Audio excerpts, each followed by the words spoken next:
Relasi khusus itu untuk sampai kita memutuskan ke tahap selanjutnya, kita masuk ke pertunangan dan kita masuk ke pernikahan.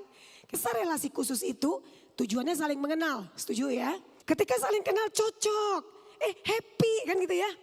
Apakah tujuan dalam sebuah relasi pacaran dan nanti ke pernikahan hanya untuk kecocokan kita dan kebahagiaan kita?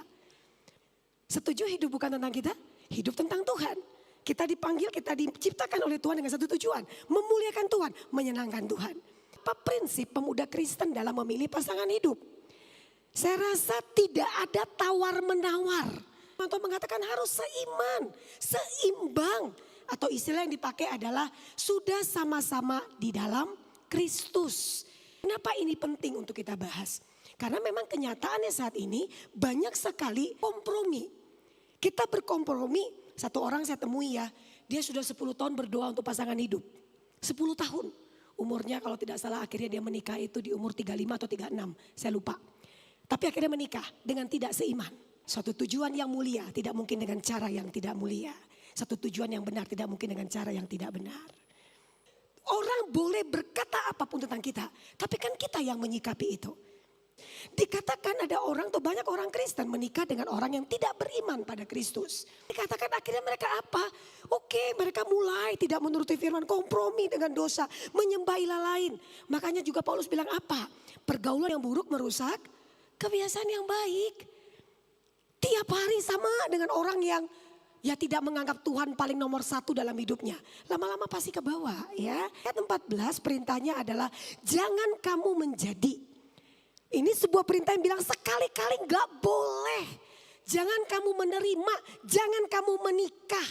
Termasuk kalau tujuan pacaran atau tujuan relasi khusus untuk pernikahan, berarti jangan dimulai di awal. Dibilang gak boleh perintah kok. Jadi kalau kita bilang kita adalah anak Tuhan ya tidak boleh apapun itu. Kan katanya kalau kita percaya kepada Kristus yang menjadi tolok ukur hidup kita adalah Alkitab. Ya udah kalau Alkitab bilang tidak ya tidak. Jangan kamu menjadi berarti perintah untuk tidak boleh.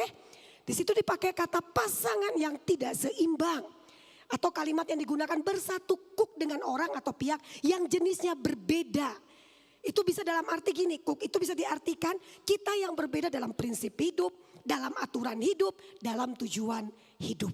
Bagaimana orang-orang percaya dengan orang-orang yang tidak percaya bisa persamaan apa? Enggak ada. Bait Allah dengan berhala. Pertama, tujuan pacaran pernikahan. Ada prinsip-prinsip yang kita lihat di sini bahwa dalam kita sebagai anak Tuhan kita harus melibatkan Tuhan di dalamnya. Hubungan pernikahan itu simbol kita dan Allah loh, gak main-main itu. Lah sekarang gimana mungkin yang dibilang tadi satu nyembahnya ke A, satu nyembah ke B. Itu bersatunya di mana? Kita lihat lagi yang kedua. Ada firman Tuhan mengatakan apa? Mengajarkan firman Tuhan kepada anak berulang-ulang, betul? Di Alkitab. Pertanyaan saya adalah gimana caranya? Kalau beda. Nah 3 nih, mari kita lihat lagi. Gimana misi amanat agung? Sebelum Yesus naik ke surga dia bilang pergilah. Jadikanlah semua bangsa muridku. Tugas siapa kita semua? Keempat adalah Alkitab katanya kalau kita orang Kristen. Firman Tuhan menjadi tolok ukur menjalani kehidupan kita. Kan tolok ukurnya adalah Alkitab.